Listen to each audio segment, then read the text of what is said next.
A las afueras de Tijuana corría rumor bastante recurrente de la existencia de una casa en la que habitaba una bruja. Aunque esto causaba un tremendo miedo para multitud de lugareños, no ocurría para nada lo mismo en el caso de infinidad de turistas que querían visitar el lugar. Una joven guía ofrecía la opción de conocer el lugar.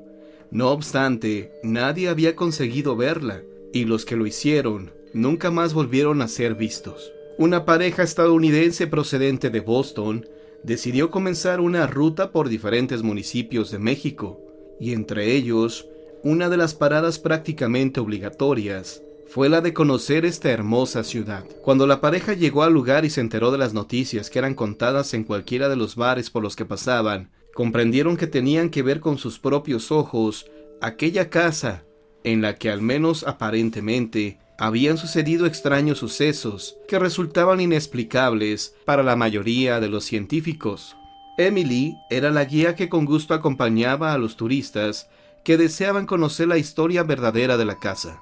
De hecho, frecuentemente falseaba datos y agregaba los que ella quería, para darle mayor notoriedad de la que ciertamente tenía el lugar.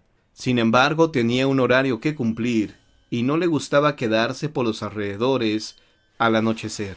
El día que los turistas contactaron con ella era lluvioso. Había una niebla que imposibilitaba ver qué sucedía alrededor, y ello generaba una sensación bastante siniestra de solo pensar el sitio en el que se encontraban, y también algunas historias que contaban de él.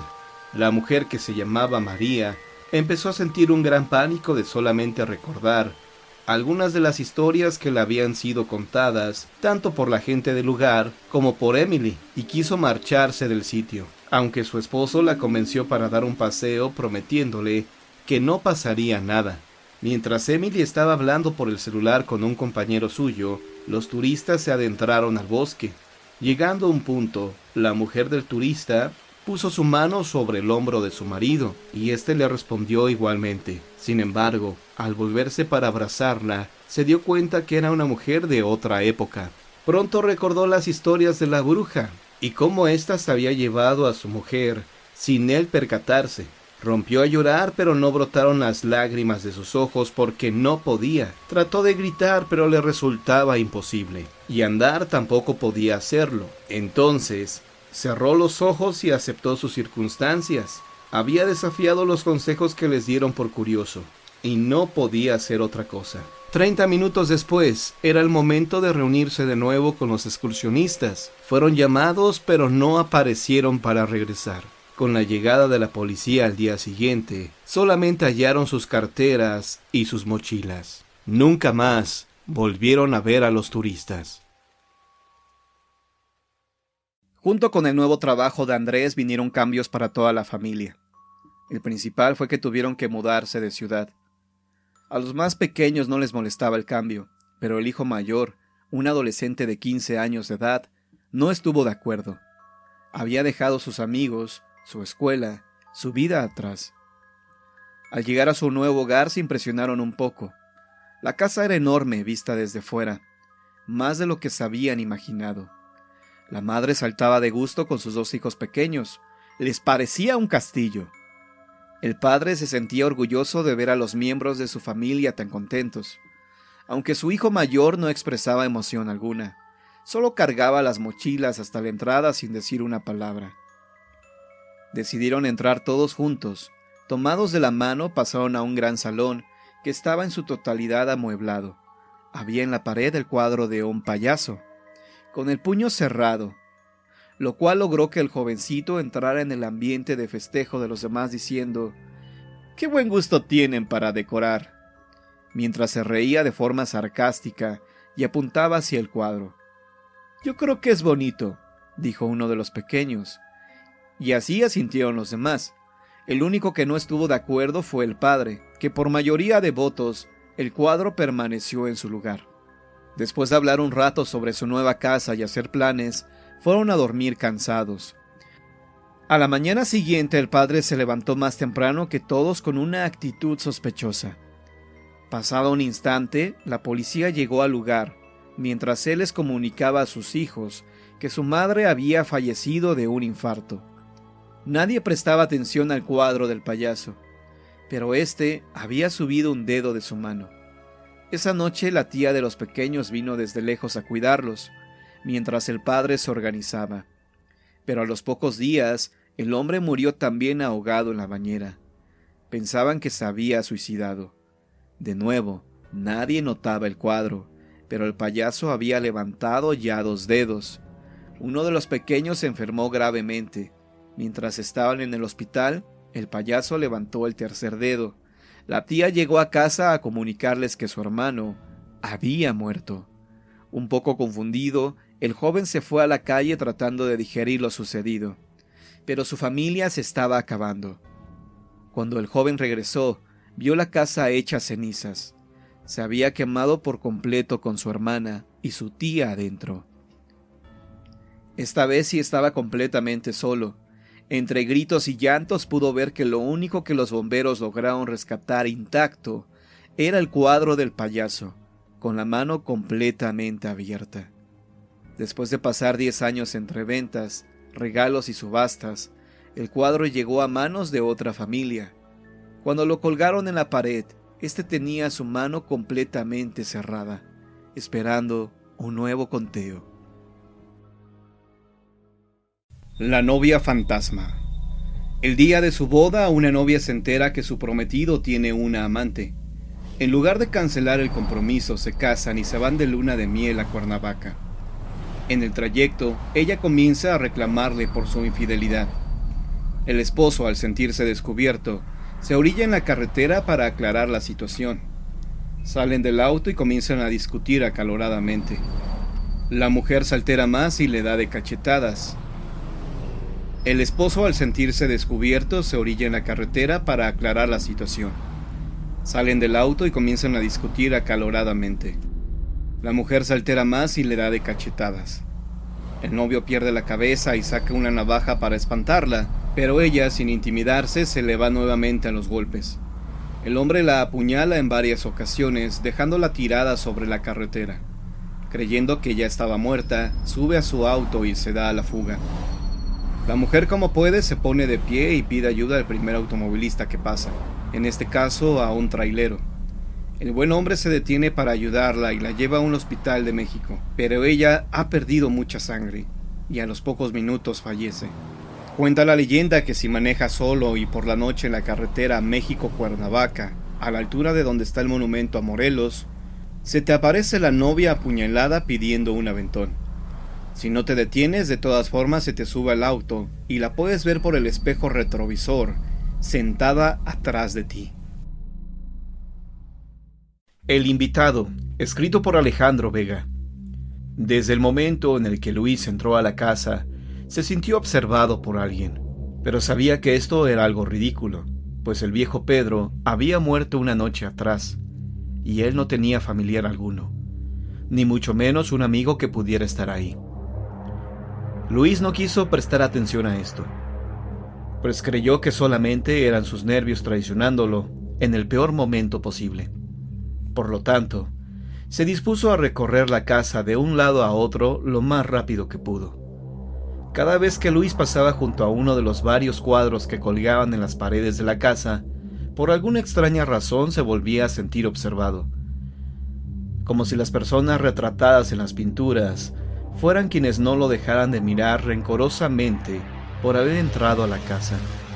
Sin embargo, una vez más, Luis no prestó atención a algo que sabía era imposible. Luego de haber recorrido la casa entera, Luis creyó encontrar lo que tanto buscaba, una sólida y pesada puerta de acero oxidado. Tras forzar la cerradura de la puerta, al igual que lo había hecho antes con la puerta de la entrada, Luis fue ágilmente al interior del cuarto ahora abierto, y de inmediato su atención se posó en un altar, en el que se encontraban algunas velas casi extintas, y otra pintura más. Al ver el cuadro, un escalofrío recorrió el cuerpo de Luis. pues quien estaba retratado en la pintura no era otro sino el viejo Pedro. No obstante, en ella, el viejo tenía un semblante oscuro y perturbador, incluso podría decirse diabólico.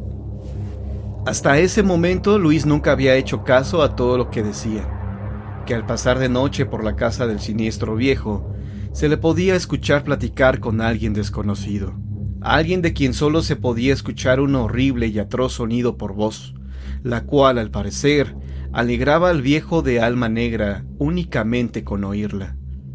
A pesar de esto, Luis pensó que esas historias las contaban solo para alejar a la gente del dinero del viejo. Y a Luis, el dinero de Pedro era lo único que le importaba de aquel sitio. De pronto, la sensación de que había alguien detrás de él hizo que la sangre de Luis se helara a causa del miedo y el horror de lo que esto significaba.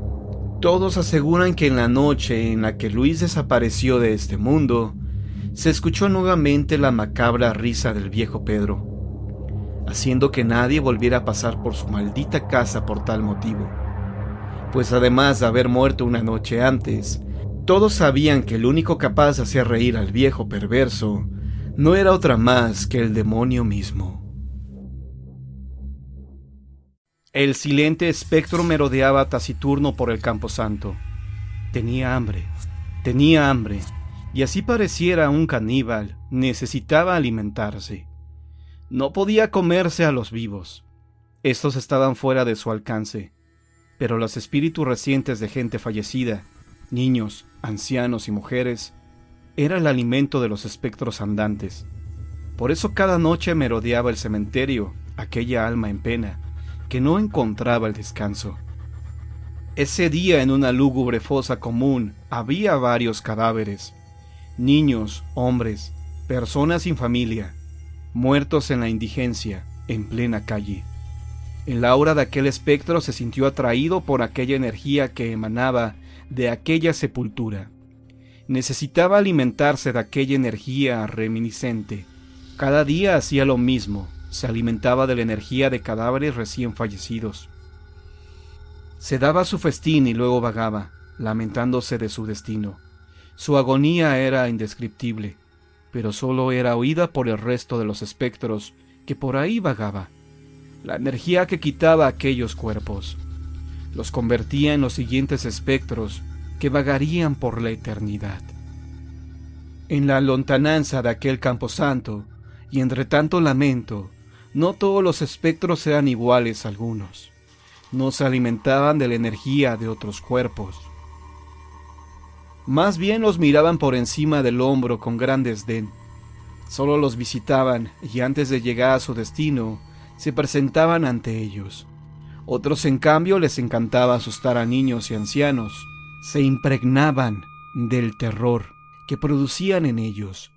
Adoptaban las más espeluznantes formas, caras terroríficas, cuerpos amorfos, verdaderas deformidades, sonidos y ruidos de ultratumba. También en aquel camposanto existían espectros buenos, los menos, pero también existían y daban compañía a los muertos recientes. Estos se regocijaban de la esperanza de aquellos cadáveres del deseo de ver a sus familiares y seres queridos. Aquellos espectros solo podían visitar tumbas y fosas comunes que no estaban bendecidas, ni tenían a nadie que fueran a visitarlas, almas perdidas como ellos. Esa era la ley que imperaba en aquel camposanto. La mayoría de los muertos encontraban su destino, en cambio otros vagaban por sus recintos como almas en pena, sin encontrar nunca la paz y descanso que tanto necesitaban. Miedo, escrito por Alejandro Vega. Hace ya 3 noches que Miguel ha estado escuchando unos ruidos extraños en el piso de abajo. Estos se escuchan como si alguien estuviera hablando y riendo de una forma, por decirlo de algún modo, diabólica. Pero esto es algo que no puede ser posible, puesto que Miguel vive completamente solo. Además, en el día no ha encontrado ningún rastro de que la puerta de la entrada haya sido forzada. Como era un cobarde, Miguel aún no se ha atrevido a bajar y ver por sí mismo qué o quién hace tales ruidos por las noches. Pero hoy, El mismo insoportable miedo que siente a causa de estos sonidos macabros se ha incrementado al igual que estos últimos, y por fin se ha decidido a bajar por la escalera en busca de lo desconocido. Lo que Miguel encontró después de bajar el último escalón no fue otra cosa sino su propia perdición, a causa de unos aterradores y horribles seres de ultratumba, cuya maldita risa demoníaca ahogó los gritos y los alaridos de Miguel aquella nefasta noche, en la que su débil alma fue llevada al infierno como debió haber sido 3 noches atrás. Había una vez una chica llamada Verónica. Ella era una persona que se reía de lo oculto, ya que sus amigos tomaban exageradamente en serio estas cosas, pero ella solo se burlaba. Un día, uno de sus amigos llamado Daniel propuso acudir a una casa abandonada e invocar a un espíritu. La casa estaba muy sucia, tenía un aspecto fúnebre que acrecentaba cuando caía la noche. «¿Verónica, vienes?», le preguntó Daniel. «Claro», dijo Verónica. Una de sus amigas llamada Mari le dijo que no fuera, pues sabía cómo era Verónica, que se burlaba de estos temas, que nada se tomaba en serio. Sin embargo, Verónica no le hizo caso y acudió esa noche. Ya estaban todos reunidos y tomados de la mano para invocar al espíritu. Los chicos decían palabras raras. Al parecer era latín. Verónica hacía muecas y se reía, se burlaba de sus amigos. De repente, una silla que estaba en una esquina salió disparada contra Verónica. De la impresión, Verónica sufrió un infarto y cayó muerta. Todos los chicos huyeron. Daniel se quedó con los ojos mirando, mudo e inmóvil al lado de su amiga Verónica, pero un chico tomó a Daniel y lo sacó de ahí. A la mañana siguiente, encontraron el cuerpo de Verónica y le dieron cristiana sepultura. Mari, la amiga de Verónica, quería olvidar esta situación. Quería pensar que todo había sido un sueño, pero Verónica en realidad había muerto. Mari, al estar en su casa, mientras se peinaba para dormir, vio el reflejo de su amiga. Ahí estaba Verónica, quien la miraba fijamente a través del espejo.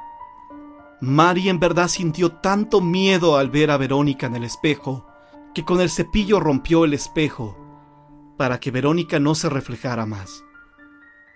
A partir de ese momento, Mari nunca tuvo más un espejo en su habitación, y se dice que en la casa donde Verónica jugó e invocaron a este espíritu, quedó abandonada para siempre. Al igual se dice que si tú entras a esta casa de noche, al pronunciar 9 veces Verónica, ella aparecerá. Verónica, Verónica, Verónica, Verónica, Verónica, Verónica, Verónica, Verónica.